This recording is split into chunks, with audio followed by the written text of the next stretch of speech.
السلام عليكم ورحمة الله وبركاته. اللهم صل وسلم وبارك على سيدنا محمد.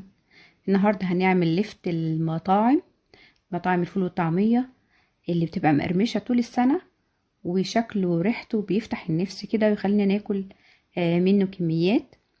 ان شاء الله الطريقة سهلة قوي وهيفضل معاكي طول السنة مقرمش.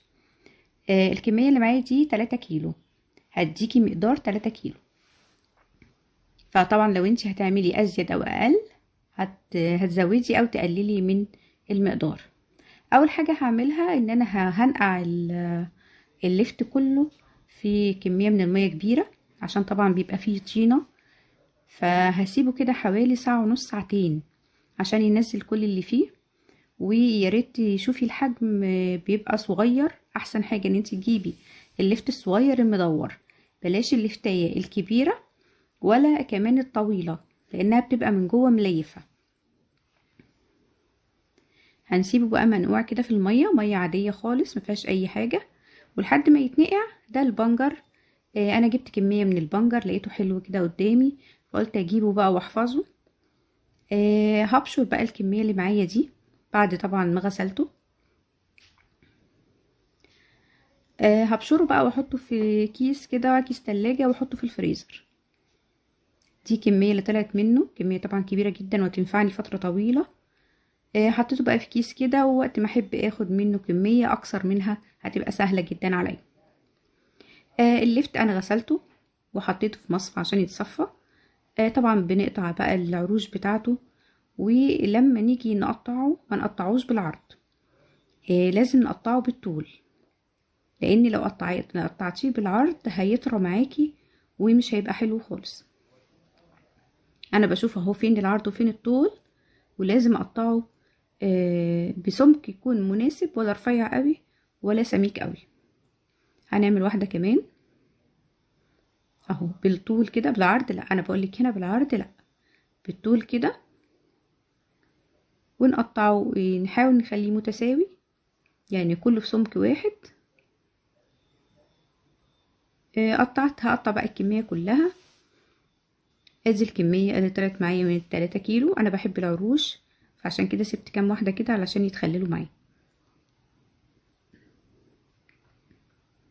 القطاعة اللي انا كنت بقطع بيها دي على فكرة رخيصة جدا وموجودة، يعني ممكن تلاقيها عند محلات الادوات المنزلية، فبنستعملها في كذا حاجة هقولك عليها.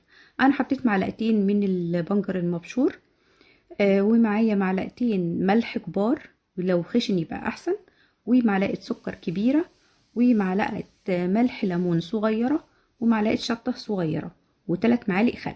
المقدار ده ل3 كيلو لفت.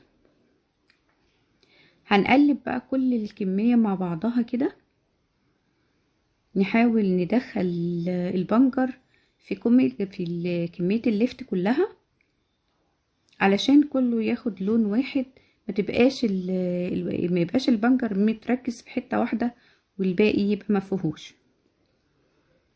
هنسيبه برضو حوالي ساعة لحد ما الملح بتاعه يدبله شوية وينزل المية اللي فيه. بصي ينزل مية كتير، المية دي بتبقى طعمها حلو جدا جدا. فطبعا احنا مش هنرميها، احنا هناخدها ونكمل عليها في مية التخليل. انا صفيت بقى المية اللي فيه، ودول 5 كوبايات مية عادية بس مغلية ومبرداها. طبعا علشان ما يعملش معايا ريم لما بنحط المية من الحنفية على طول، بعد فترة بنلاقيه ريم وطري مبيبقاش حلو. مع كل كوباية مية حطيت معلقة ملح كبيرة، يعني انا حط 5 كوبايات مية و5 معالق ملح كبيرة، وضفت عليهم المية اللي احنا صفيناها من اللفت. نقلب بقى كده لحد ما ندوب الملح خالص. على فكرة المصانع او حتى لما تيجي تشتري مخلل من السوبر ماركت، لازم هتلاقيه حاطه في كيس بلاستيك، يعني جوه الجردل اللي بيبقى فيه المخلل هتلاقي كيس بلاستيك. وانا بخلله بالطريقة دي برضو. انا هحط الكمية على كيسين، هو المفروض كان يتحط على 3 اكياس، بس انا كان عندي الكيس كبير شوية فحطيت الكمية على كيسين. ودي فايدتها ان احنا ما نعرضش كل شوية كمية اللفت كلها للهواء، لان هو الهواء اللي بيطريه. حطينا بقى كمية من اللفت في الكيس وحطينا عليه المية، ولازم المية تغطيه.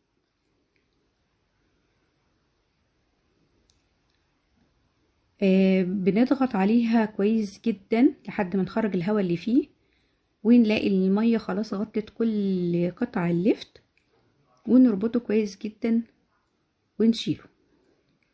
انا عندي جردل كده بلاستيك بغطا محكم، هنحط فيه الاكياس. احنا ممكن ناكل منه بعد 3 ايام على طول ان شاء الله. فلما بيعدي 3 ايام باخد بقى كيس واحد افتحه واحطه فيه برطمان على قد الكمية، وبسيب التاني في الكيس بتاعه في التلاجة. فطبعا ما بيتعرضش للهواء كتير، فبيفضل مقرمش وحلو معايا، بيقعد فترة طويلة جدا مقرمش. لو عجبتك النهاردة طريقة اللفت، يا ريت بتنسنيش بقى في اللايك والشير والاشتراك في القناة وتفعيل الجرس عشان يوصلك كل جديد. ادي الكيس التاني، وبعد بقى 3 ايام فضيت كيس منهم في برطمان تاني محكم برضه الغلق. بصي شكله عامل ازاي ولونه وقرمشته تحفة تحفة، وطعمه حلو قوي، هيعجبك. بألف هنا للي هيعمله. والسلام عليكم ورحمة الله وبركاته.